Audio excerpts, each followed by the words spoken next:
Bom, na semana passada, eu disse à igreja que nós caminharíamos hoje em como a gente transforma a visão de Deus na nossa vida numa realidade prática, não é? A gente viu nessas 3 semanas, na primeira semana eu falei sobre essa necessidade da gente despertar a visão espiritual, da gente despertar os sentidos espirituais, ou seja, a gente ter uma percepção sobrenatural, espiritual da realidade. Nós estamos muito influenciados pelo nosso olhar carnal, pelas nossas tendências humanas, comportamentais, temperamentais, da nossa família, da nossa história de família. E Deus quer nos dar uma visão espiritual. A visão de Deus é sempre melhor do que a nossa. Isaías 55 diz que os caminhos de Deus são mais altos que os nossos, que os pensamentos de Deus são mais altos que os nossos. Na semana passada, essa primeira palavra já está no YouTube. Na semana passada, é uma nova visão a respeito de mim mesmo, uma nova visão a respeito da minha própria vida. Porque, muitas vezes, a gente não só não consegue perceber o que Deus está gerando ao nosso redor, como a gente tem uma visão distorcida a respeito de nós. E, a partir da experiência de Davi, nós fomos desafiados a crer que Deus nos escolheu, que Deus não vê como o homem vê. Você pode dizer, a pessoa está ao teu lado, Deus não vê como o homem vê. Não, Deus vê diferente. Lembra que Samuel vai procurar aquele que seria o rei de Israel, e ele se encanta logo com o filho mais velho, que era grande, forte, robusto. Mas passam todos os filhos de Jessé, e é Davi, o menos provável, aquele que a família não esperava aquilo dele.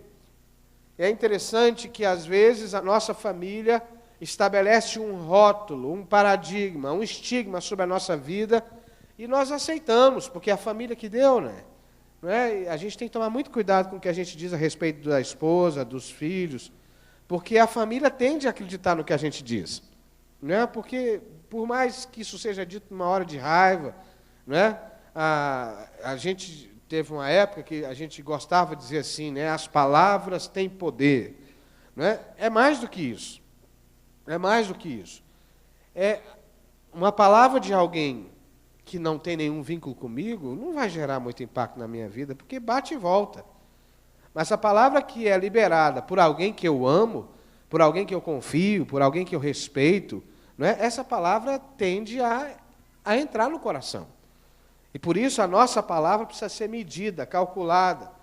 E aí Davi precisa crer que ele foi escolhido para ser rei. E essa é uma questão. Você precisa crer que Deus te selecionou, que Deus te chamou para fazer diferença nessa terra. Você não é mais um, você é uma pessoa especial. Você pode dizer essa pessoa que está do seu lado, você é especial, fala para ela. Em terceiro lugar, a gente precisa lutar com aquilo que Deus já nos deu. Não é? Bom, nós falamos sobre isso. Davi que enfrenta Golias com uma funda. Às vezes a gente acha que a gente precisa de que a terra mude de direção, que ela gire ao contrário, para a gente dar conta de enfrentar as coisas que a gente precisa enfrentar, que a gente precisa de paramentos, de ferramentas. As ferramentas novas até nos ajudam, mas nada que não tenha sido dado a Deus num processo histórico, num processo que Ele vai gerando no nosso coração. Ou seja, o que Deus precisa que você tenha, Ele te dá. E hoje nós vamos ouvir um pouquinho sobre como é que eu assumo essa visão de Deus para a minha vida e coloco ela em prática. Como é que eu me torno uma pessoa guiada por revelação? Como é que eu me transformo numa pessoa que não se dirige por circunstâncias, pelo momento, mas que se guia pela manifestação de Deus, pela revelação de Deus, pelo que Deus quer fazer, pelo que Deus quer realizar. É isso que nós vamos ver hoje. Eu quero te convidar a abrir a sua Bíblia na primeira epístola de Pedro. Primeira carta de Pedro, no capítulo 1. Primeira carta de Pedro, capítulo 1. Amém? Versículo 3. Diz assim, primeira epístola de Pedro, capítulo 1, verso 3. Bendito seja o Deus e Pai de nosso Senhor Jesus Cristo, que segundo a sua muita misericórdia, nos regenerou para uma viva esperança, mediante a ressurreição de Jesus Cristo dentre os mortos, para uma herança incorruptível, sem mácula, imacessível, reservada no céu para vós outros, que sois guardados pelo poder de Deus, mediante a fé, para a salvação, preparada para revelar-se no último tempo. Nisto exultais, embora no presente, por breve tempo, se necessário, sejais contristados por várias tribulações. A primeira coisa que brota para a gente, e o primeiro princípio que eu preciso adotar, a primeira convicção que eu preciso trazer para a minha vida, que me leva a viver como alguém que vive por revelação e não por circunstância, é que eu preciso crer no que Pedro diz, que, por causa da muita misericórdia de Jesus, nós fomos regenerados para uma esperança viva. O que significa isso? Aqueles que confessam Jesus Cristo como seu Senhor e Salvador, foram restaurados, foram regenerados, foram feitos de novo para uma esperança viva. O que é uma esperança viva? Já ouviram aquele ditado que diz assim, a esperança é a última que morre. A nossa esperança não morre, porque o Cristo que nós servimos venceu a morte, ressuscitou e vai voltar. A gente precisa se dar conta disso. A gente para na paixão, na Páscoa, na ressurreição de Jesus para celebrar essas coisas, mas nós muitas vezes esquecemos que nós vivemos um Cristo que ressuscitou.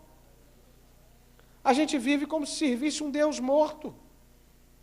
A gente acredita mais nas ameaças de Satanás do que nas promessas de Deus. Eu queria te perguntar, você pode citar pelo menos uma promessa de Deus para a sua vida? Pode citar pelo menos uma promessa? Fala para a pessoa que está do seu lado, pelo menos uma promessa de Deus para ele. Uma promessa. Vamos lá, gente, eu sei que vocês são bons de Bíblia, bons de palavra de Deus. Fala aí uma promessa. Né? Fala com o teu irmão assim, olha, Jesus te ama, fala para ele. Fala com ele, Jesus te ama, fala com ele. Fala para o teu irmão assim, olha, Jesus prometeu que se a gente orar, ele atende, fala para ele. Fala para o teu irmão assim, ó, Jesus prometeu que não nos deixaria sozinhos. Fala. Ele não nos deixaria sozinhos. Fala para o teu irmão assim, Jesus oferece um fardo leve para você. Fala para ele. Jesus prometeu que você não precisa mais ser escravo do pecado. Fala para ele. Jesus já pisou na cabeça do diabo. Fala para ele. Jesus já pisou na cabeça do diabo. E eu poderia ficar aqui mais um tempão falando para você das promessas de Deus. A pergunta é, nós vivemos como alguém que confessa um Cristo vivo, ou nós vivemos como alguém que cultua um Deus morto? Com todo respeito a outras expressões religiosas, mas Deus, o nosso Deus, não está morto. O nosso Cristo está vivo e presente na nossa vida. Hoje mesmo, aqui mesmo, agora mesmo, Ele está no meio de nós, Ele está presente aqui. Ele está do nosso lado, Ele trouxe você até aqui, Ele te atraiu até esse lugar, porque Ele está vivo e se importa com você. Nós fomos regenerados para uma esperança viva. Ou seja, você precisa, se você quer viver como uma pessoa guiada pela visão de Deus, você e eu precisamos nos encher das promessas, dessa esperança viva, dessa certeza de que Deus nos restaurou. Você já viu um programa no History que fala que você é o que você come? Já viu esse programa, não? Já, é impressionante, né? É impressionante. A pessoa vai fazendo eu não me lembro bem dos detalhes, mas ela vai fazendo um inventário do que a pessoa consome durante um período. E depois ela coloca, não é? Eu acho que faz por analogia, quantos litros de óleo ela consumiu, e aí, normalmente, as pessoas ficam escandalizadas. Bem-vindo, pastor. As pessoas ficam escandalizadas de ver quanta porcaria elas consomem. Você já parou para pensar quanta porcaria você come? Hein? Já ou não? Hein? Quem come fritura pelo menos uma vez por semana aqui? Deixa eu ver. Só? Tá bom. Quem come doce pelo menos uma vez por semana aqui? Doce? Um docinho assim. Vai lá, faça aquele brigadeiro de colher. Hein? Tá com fome no final do trabalho, aí para poder aguentar a fome, vai lá e compra uma barra de chocolate. Hein? Faz isso ou não? Hein? Quem aqui não despreza a gordurinha da carne assim, quando você vai no churrasco, não despreza a gordurinha, né? Não é assim? É assim. Né? Se a gente for prestar atenção, a gente ao longo da vida vai adquirindo hábitos alimentares que não são bons, apesar das consequências virem. Não é verdade? As consequências vêm. A gente fica hipertenso, a pele não responde, a gente ganha peso, né? Não é assim? A mesma coisa é atitude física, não é? Atividade física, não é? A gente sabe que precisa, mas uma minoria tem a disciplina de fazer disso uma regularidade. A gente vai sentindo as consequências da falta disso. Quando a gente é jovem, atividade física tem a ver muito com beleza, com estética, mas depois de um tempo você começa a perceber que é uma questão de saúde, não é? Que é uma necessidade. Mas mesmo assim, 2/3 de nós, inclusive eu, não conseguimos ter uma disciplina para isso. Da mesma forma, uma vez que o texto admite que nós somos regenerados para uma viva esperança, há muitos irmãos, crentes em Jesus, que confessam Jesus como Senhor e Salvador das suas vidas, mas que não professam, não vivenciam uma viva esperança. São o tempo inteiro contaminados por problemas, por mágoas, por ressentimentos, por medo, por um pessimismo, por uma negatividade que diz assim, e eu não estou falando aqui de pensamento positivo, não, tá? Mas é tomado, você parece que atrai o que é ruim, tudo que é ruim te chama atenção, tudo que não está bom te chama atenção. Ao invés de se guiar pela promessa, pela verdade revelada, pela direção que Deus dá, eu acabo sendo direcionado pelo que eu vejo, pela essa visão carnal da realidade. E às vezes a gente vem para o culto, vai para a célula, e lá na célula, no grupo, a gente é despertado, mas aí você está saindo da célula, aparece uma situação, você diz assim, parece que é do diabo para vir me tirar da bênção. É mesmo. Mas você pode escolher se vai ficar ou se vai sair da bênção. Fala com o teu irmão assim, você pode escolher, fala para ele. Você pode escolher. Eu estava conversando outro dia com a Dani, né, com a Dani aqui, sobre essa história dos sabotadores, né, de coisas que a gente permite ou não que sabote a nossa vida. É verdade que nós servimos um Deus vivo, mas é verdade que há muitos hábitos que nós adquirimos, que nós desenvolvemos, que são autossabotadores. A gente anula a própria palavra de Deus na nossa vida, vivendo como se ela não fosse verdade. E não é porque Deus não anulou isso, é porque você persiste carregando esse negócio. Quer ver uma dinâmica que eu faço sempre? Você pode pegar o seu molde de chaves aí, por favor? Pode pegar o seu molde de chaves? Pega aí, por favor. Aqui tem um meu aqui. Pega aí, por favor, as suas chaves. Essa não é da minha casa, não. Essa é aqui da igreja. Essa chave aqui hoje eu descobri que funciona, porque eu cheguei em casa de carro e não sei onde eu enfiei a chave do carro. Aí essa chave reserva funcionou. Eu já tentei outras vezes e ela não tinha funcionado. Hoje ela funcionou. Dá uma olhada aí, por favor. Tem alguma chave que você não sabe para que serve? Quem tem aí? Olha aí. Olha o seu chaveiro. Tem alguém que tem uma chave que você não sabe de onde que é, não? Eu já fiz aqui outras vezes, eu acho que todo mundo já arrancou fora a chave ruim. Você tem uma chave que não presta? Tem ou não?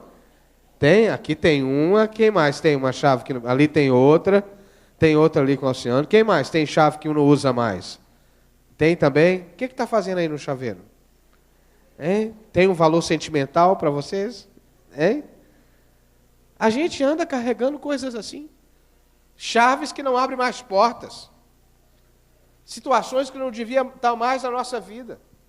Se eu quero transformar a visão de Deus numa realidade prática, eu preciso começar a dizer assim, eu fui chamado para uma esperança viva. Amém, irmãos? Eu fui chamado numa esperança viva.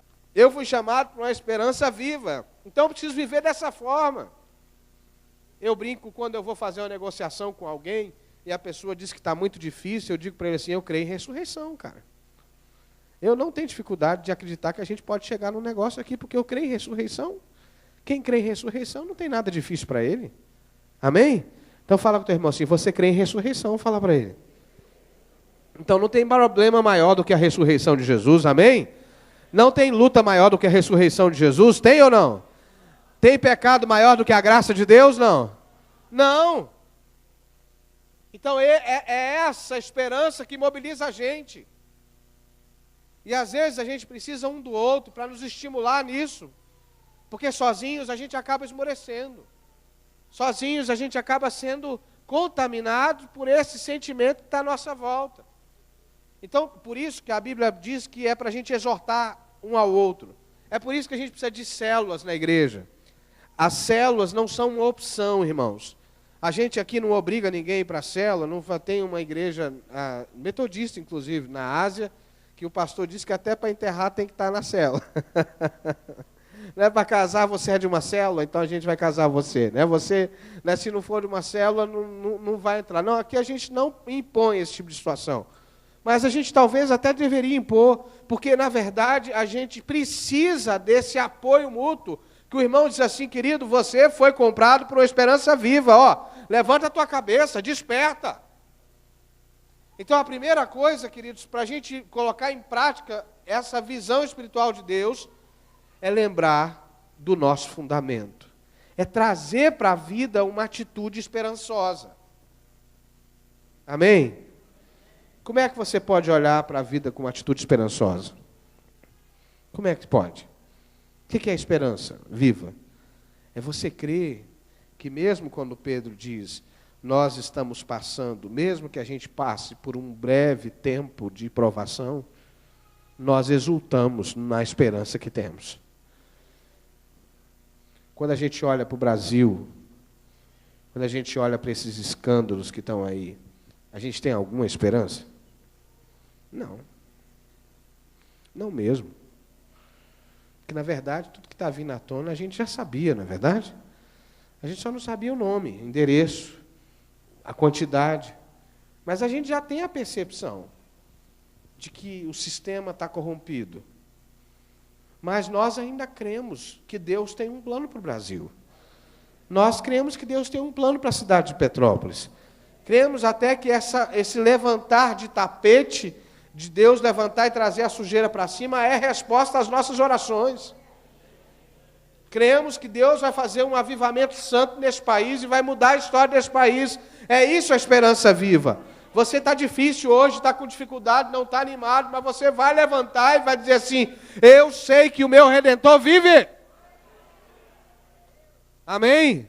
Então você pode dizer comigo assim, eu sei que o meu Redentor vive. Então vamos dizer de novo, eu sei que o meu Redentor vive. Então dá glória a Deus, aplauda ao Senhor e diga, eu vou viver assim.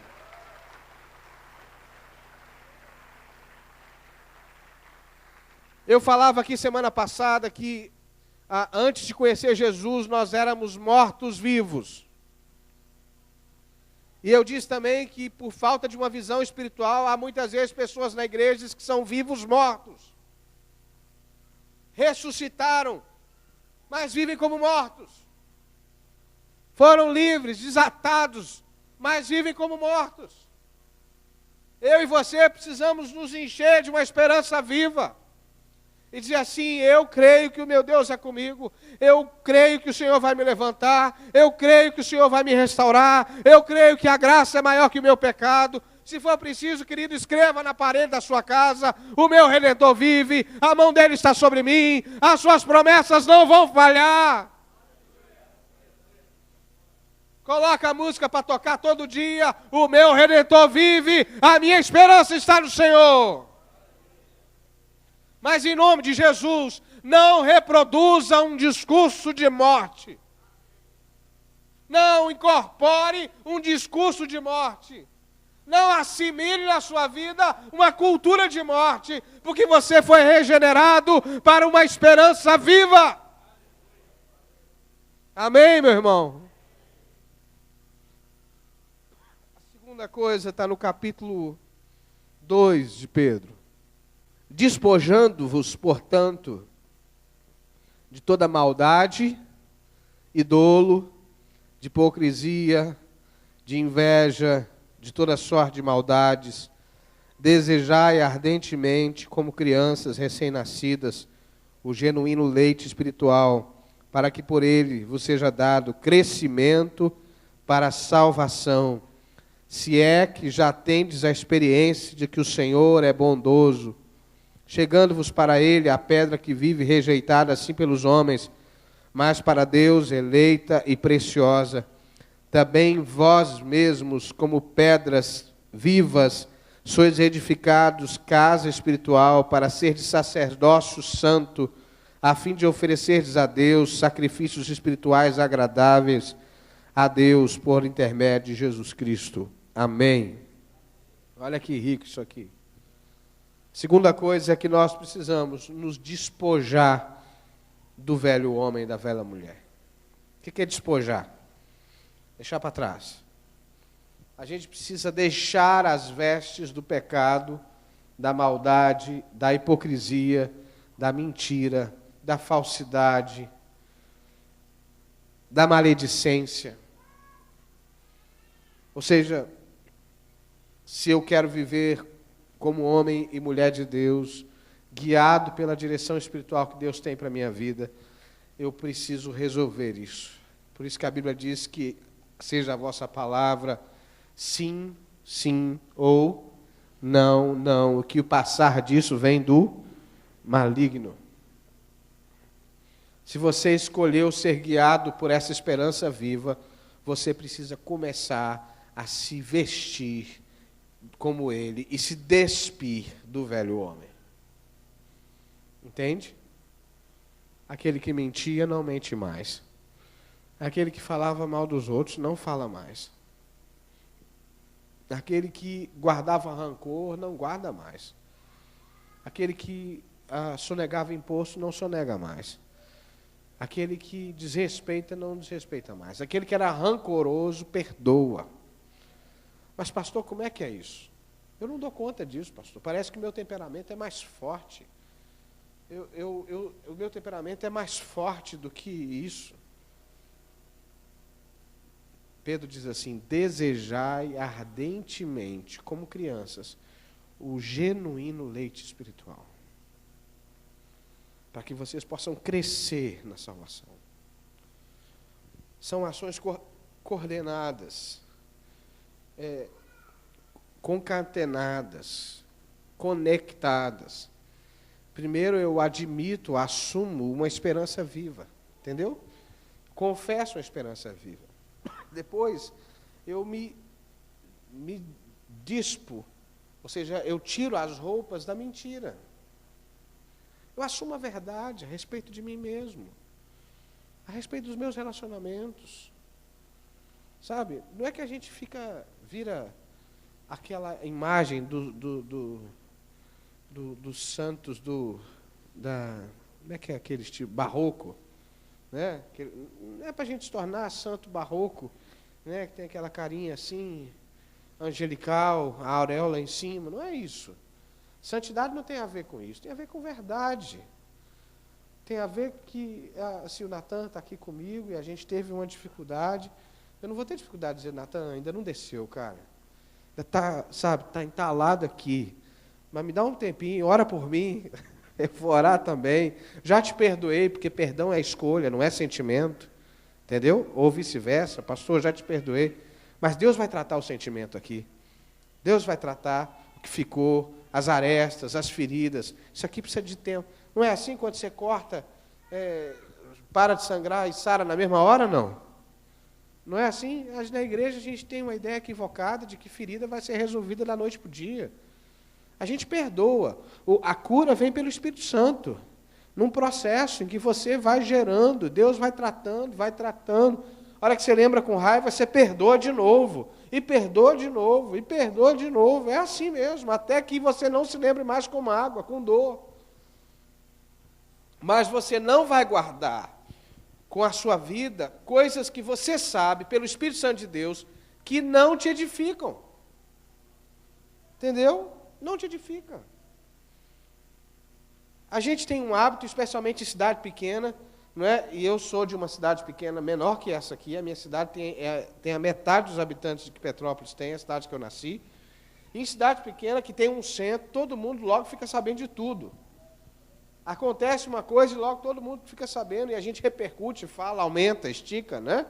Não é assim? É verdade. Fala, vai para o Face, pô, agora com o Face, então, meu Deus do céu. Né? E a gente precisa ter essa clareza de que a ação de Deus na nossa vida precisa me levar a uma atitude nova. E de onde é que vem essa atitude nova? Do alimento espiritual que eu estou recebendo. E aí, mais uma vez, a importância da célula. Porque é muito bom estar aqui no domingo, não é? Receber uma palavra no domingo. Mas posso te dizer com verdade, não é suficiente. Entendeu? A palavra que é ministrada aqui no domingo à noite não supre toda a sua necessidade da palavra de Deus. A palavra de domingo, a palavra dos cultos, é uma palavra para te impulsionar, para te dar um ânimo. Mas, na verdade, a tua vida espiritual precisa ser desenvolvida na tua vida devocional, na sua casa, diariamente, numa célula que te motive, que te encoraje, que te diga assim, olha, vamos, porque como é que a gente faz nas nossas células aqui? Essa palavra de hoje, a de semana passada, foi mandada para os grupos para ser ministrada novamente essa semana. A gente vai ruminar, a gente vai se debruçar sobre essa palavra e aprofundar nela. A gente vai buscar o alimento na experiência do irmão, porque aqui só eu falo, está vendo? O máximo que você vai dizer é amém, glória a Deus, aleluia. Mas você não diz assim, é mesmo, pastor, eu estou passando por isso, eu experimentei isso na minha vida. E na célula a gente tem essa experiência. Um conta como está vencendo, como está passando aquela situação, e aí um edifica o outro. E eu vejo que a palavra que é difícil para mim, hoje já tem gente vivendo. Aquilo que parece impossível para mim, tem gente que passou pela mesma situação que eu e está vencendo. Então eu preciso de alimento espiritual. Você e eu precisamos do genuíno leite espiritual. E ainda nesse segundo princípio, Pedro diz o seguinte: despojai, recebam esse alimento, e vocês são pedras vivas, chegando para ele, que é a pedra angular, rejeitada, mas angular, e vocês pedras vivas. Edifício de Deus sois vós. Eu falei aqui na semana passada que falaria da importância da gente estar conectado. Olha para esse irmão que está do seu lado aí. Vê se ele tem cara de pedra. Não precisa responder, por favor. Não responde. Mas a Bíblia está dizendo que nós somos pedras vivas. Não está chamando a gente de pedra. Mas está dizendo que nós somos as pedras que, amalgamadas, conectadas pelo Espírito, formamos a casa de Deus. A casa de Deus não é esse templo aqui. O edifício de Deus não é esse templo. E nem é você sozinho.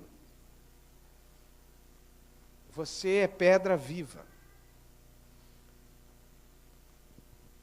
Hoje em dia a gente vive uma ideia de que é possível desenvolver minha espiritualidade sozinho. Tem até pessoas que procuram a nossa igreja porque julgam a nossa igreja por uma igreja grande, embora não é, a nossa igreja não é grande, né? Há igrejas muito maiores que a nossa, mas diz assim, eu vou ficar lá porque lá eu entro calado, ninguém fala comigo, eu vou embora calado também. A gente vai começar a te incomodar, a gente vai te achar. Nós vamos te achar, né? Porque a ideia não é essa. A ideia é que a gente se conecte. Porque nós só seremos igreja de verdade quando a gente for capaz de se conectar. E nós só viveremos essa visão espiritual que Deus tem a nosso respeito quando nós também estivermos conectados uns aos outros. Se eu não me engano, é Colossenses que diz que no ajuste de juntas e medulas é que o corpo aumenta para si mesmo. Vocês não têm noção de quanto a gente cresce quando a gente começa a se integrar na vida da igreja. E na vida da igreja não é dos serviços da igreja, porque a gente confunde. Acha que se integrar à igreja é trabalhar na igreja. Não é isso. É na vida da igreja. Qual é a vida da igreja? A vida da igreja é ser e fazer discípulos. Porque é possível trabalhar na igreja há 30 anos e não se integrar na igreja. É possível participar de um ministério, trabalhar em retiros e não se integrar na vida da igreja. Porque você vai lá, faz um serviço, realiza a sua tarefa e ponto. Se integrar na vida da igreja é começar a se envolver na vida, abrir sua vida, receber da vida de outro. E no meio dessa abertura de vida, Jesus ministra a nossa vida, restaura a nossa vida. E aí, a igreja, ela funciona como há uma parábola que diz a parábola das duas asas. A asa grande e a asa pequena, do grupo pequeno. A igreja, ela se move através do culto, das celebrações, mas da célula, onde a gente se conecta, onde a gente troca vida, onde a gente fortalece um ao outro. Sem isso, querido, não haverá crescimento pleno. Sabe por quê? Porque olhando aqui para a cabeça do teu irmão, para a nuca do teu irmão, você consegue ficar do mesmo jeito por anos a fio. Você consegue não mudar de vida por anos a fio. Se você cumprir o ritual de aleluia e glória a Deus, ninguém vai mexer com você. Mas numa célula dificilmente você vai conseguir ficar escondido por muito tempo, que uma hora alguém vai te confrontar. Uma hora alguém vai dizer assim, que história é essa, que o teu discurso não bate com a tua prática. E a gente é desafiado a mudar de vida o tempo inteiro. E aí acontece a conexão, aí há o crescimento. O maior crescimento na minha vida espiritual aconteceu a partir do momento que eu passei a ser discipulado, que eu passei a ser confrontado por alguém que tinha mais caminhada do que eu, que tinha mais vivência do que eu. A gente precisa se conectar, você precisa assumir aliança com o corpo de Cristo. Você precisa entender que você é parte do corpo de Cristo. No corpo de Cristo não há membros atrofiados. No corpo de Cristo não há membros inúteis. No corpo de Cristo não há membros descartáveis. No corpo de Cristo, aqueles que são considerados mais frágeis são revestidos de maior honra. Amém, queridos? Então, em segundo lugar, eu preciso disso. Me despojar do homem velho, me alimentar do leite genuíno espiritual, do alimento espiritual, e assumir uma identidade nova, transformada, que vem da aliança no corpo de Cristo Jesus. E, finalmente, eu quero te convidar a virar a sua página para a segunda carta de Pedro. Engraçado que ultimamente as crianças pequenininhas estão criando assim um vínculo com o pastor Guto. Será por quê, hein? Lá na casa do meu sogro, a minha sobrinha ficou abrindo os braços para ele, brincando. Será que isso é um sinal? Hein? Não sei, estou vendo ali o bebê mexendo com ele e tal, para lá, para cá. Ai, ai, ai, né? Amém, irmão? Vocês concordam comigo? Ô, Senhor, gera multiplicação ali. Segunda carta de Pedro, capítulo 1. Queria que você lesse comigo. Visto como pelo seu divino poder nos têm sido doadas todas as coisas. Fala comigo assim, todas as coisas. Todas as coisas que conduzem à vida e à piedade, pelo conhecimento completo daquele que nos chamou, para a sua própria glória e virtude, pelas quais nos têm sido doadas suas preciosas e muito grandes promessas, para que por elas vos torneis coparticipantes da natureza divina, livrando da corrupção das paixões que há no mundo. Por isso mesmo, vós, reunindo toda a vossa diligência, associai com a vossa fé a virtude, com a virtude conhecimento, com o conhecimento domínio próprio, com o domínio próprio a perseverança, com a perseverança a piedade, com a piedade a fraternidade, com a fraternidade o amor. Porque estas coisas existindo em vós e em vós aumentando, fazem com que não sejais nem inativos, nem infrutuosos no pleno conhecimento do nosso Senhor Jesus Cristo. Olha que coisa linda esse texto. Primeira coisa é, todas as coisas que conduzem à vida e à piedade, pelo conhecimento completo, já nos foi dada. Fala com o seu irmão assim, tudo que você precisa para viver a vontade de Deus, já foi te dado. Amém, irmãos? Já está nas suas mãos. Eu posso ouvir um amém mais forte? Amém? Você está entendendo o que Pedro está dizendo? Todas as coisas que conduzem à piedade já nos foram dadas. Não vão ser dadas, já foram dadas. Amém, queridos? Já está na sua mão. Ou seja, eu não preciso esperar que alguma coisa extraordinária aconteça para que eu comece a viver o plano de Deus, para que eu comece a viver como homem espiritual, como mulher espiritual, já foi dada. Agora Pedro diz assim, diligentemente associai a essa caminhada que vocês têm virtude. Não é? Associai virtude, a fé, virtude, a virtude, diligência, perseverança, fraternidade, amor. Pedro está dizendo o seguinte para a gente, tudo que Deus tinha para a base que você precisa para se envolver como crente já está aí. Você só precisa exercer um esforço para desenvolver e associar virtude a isso. Para que a natureza divina seja gerada em você. A Bíblia diz que o reino de Deus é tomado por esforço. Deixa eu te fazer uma pergunta. Para ser um bom profissional, você precisa de esforço? Sim ou não? Sim, precisa. Para manter um casamento, você precisa de esforço?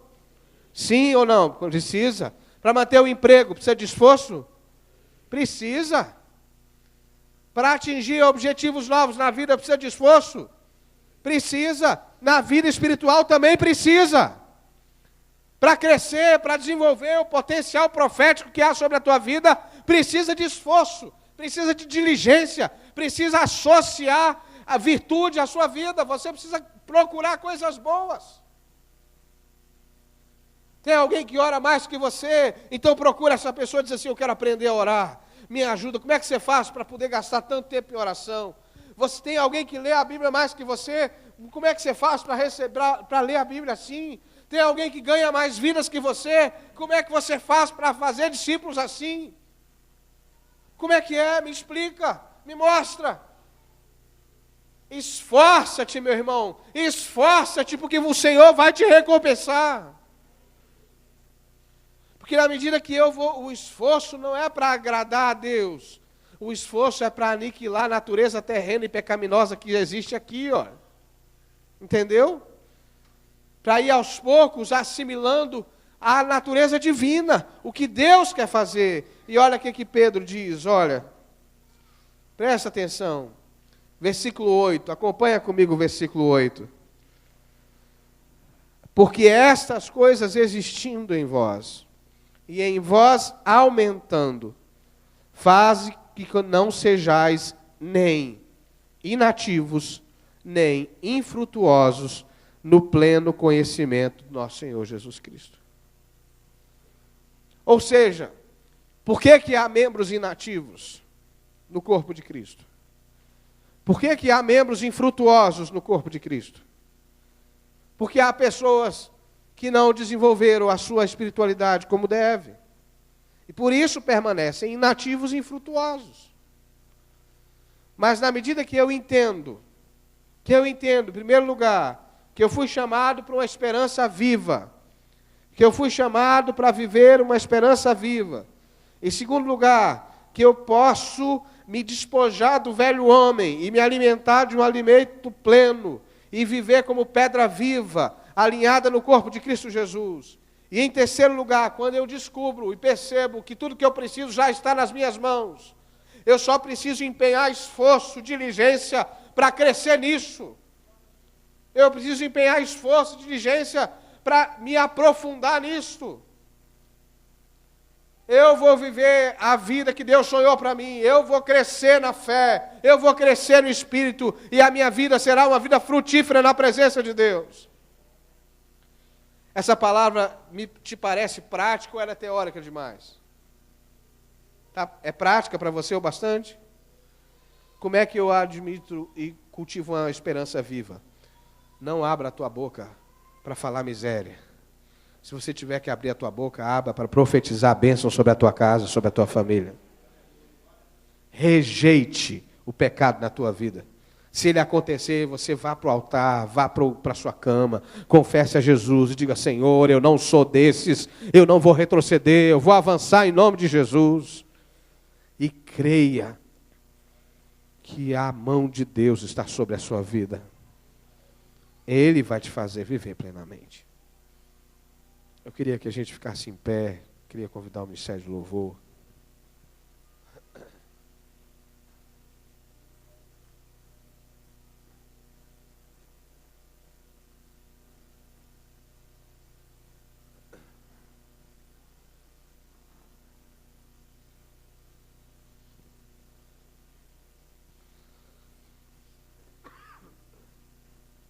Eu quero te convidar a fechar os seus olhos. Você sabe da sua vida. Nós não queremos e não podemos viver como vivos mortos. Nós somos vivos de verdade, regenerados para uma esperança viva. Eu quero te convidar a fechar os seus olhos nessa hora. Feche os seus olhos. Se de alguma maneira você tem cultivado uma vida de desesperança, se de alguma maneira o pecado tem vencido você e o velho homem tem sobrepujado a obra que Deus fez na sua vida, se de alguma maneira você está sempre achando que te falta algo, a palavra de Deus hoje é para você, para dizer assim: filho, você foi chamado para viver uma vida viva, esperança. Filho, você é pedra viva na casa de Deus. Filho, tudo que você precisa já te foi dado.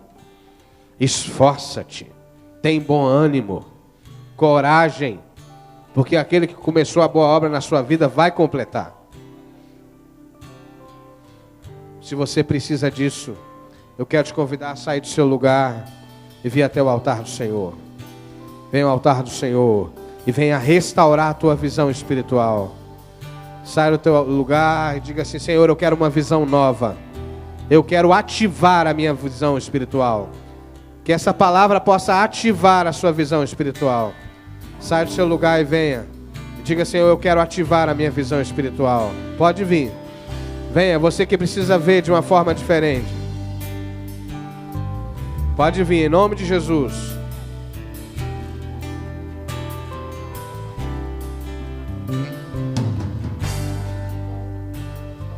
Sai do seu lugar, venha ao altar do Senhor. Venha declarar isso para Deus. Sedentos de ti, vem, ó Deus, vem, ó Deus, enche este lugar.